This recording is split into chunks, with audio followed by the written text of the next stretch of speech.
Launching a scathing attack on Narendra Modi, Jammu and Kashmir Chief Minister Omar Abdullah on Monday said he and his family do not need the certificate on secularism from the Bharatiya Janata Party's prime ministerial candidate, a NNIS story of the day. Hitting back at Modi, who earlier in the day had said that the biggest blow to secularism in India was delivered in Kashmir, from where Kashmiri Pandits were forced out due to their religion.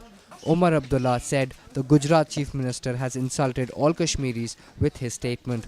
खुदा ना खास्ता जिस दिन मुझे आपसे या मेरे लोगों को आपसे सेक्युलरिज्म का सर्टिफिकेट मिला तो मुझे लगता है मुझे जो है सियासत से जो है इस्तीफा दे देना चाहिए. The J&K CM also mocked Modi, saying the BJP's prime ministerial candidate has no knowledge of the state's history, so he must not give lectures on secularism. Raking up the issue of exodus of Kashmiri Pandits, Omar said they did not leave during Farooq Abdullah's reign but during Jagmohan's tenure as governor, who is still with the BJP as per his knowledge. He accused BJP of using the issue of Kashmiri Pandits issue to gain political mileage. Omar said that he wants Kashmiri Pandits to return to the J&K. तो मोदी साहब अगर कश्मीरी पंडित यहां से गए वो आपकी party के मदद से गए. जगमोहन साहब मेरे पार्टी का हिस्सेदार नहीं है. वो अटल बिहारी वाजपेयी साहब के कैबिनेट में बीजेपी के मिनिस्टर थे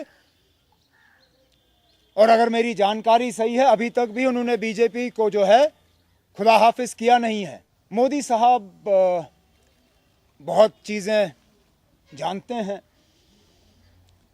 लेकिन हिस्ट्री उनकी जरा कमजोर है. वो इतिहास को इतना ही समझते हैं जितना उनको सूट करता है.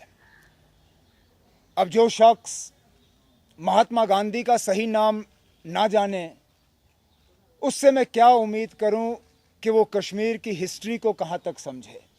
Speaking earlier in the day, Modi trained his guns at Farooq Abdullah.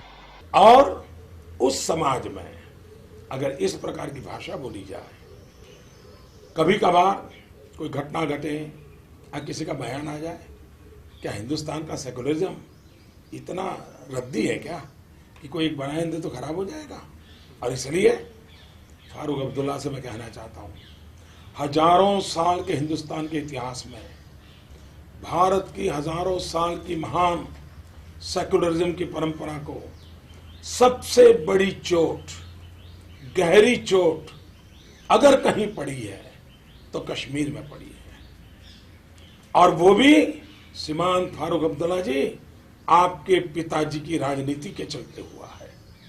श्रीमान फारूक अब्दुल्ला जी आपकी राजनीति के चलते हुआ है.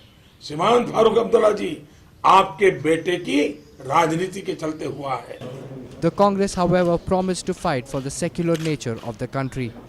कश्मीर सूफियों की धरती थी, कश्मीर धर्मनिरपेक्ष धरती थी और कश्मीर हमेशा धर्मनिरपेक्ष धरती रहेगी. वो कल भी भारत का अभिन्न हिस्सा था, आज भी है और हमेशा रहेगा.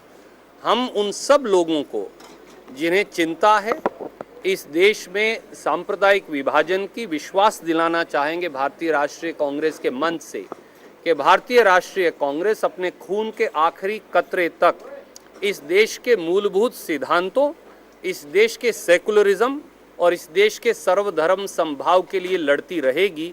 और हम कभी भी इस देश को, जिसका विभाजन पाकिस्तान और हिंदुस्तान में हुआ था, पाकिस्तान की तर्ज पर धार्मिक उन्माद वाला देश कभी बनने नहीं देंगे. This report was brought to you by NNIS.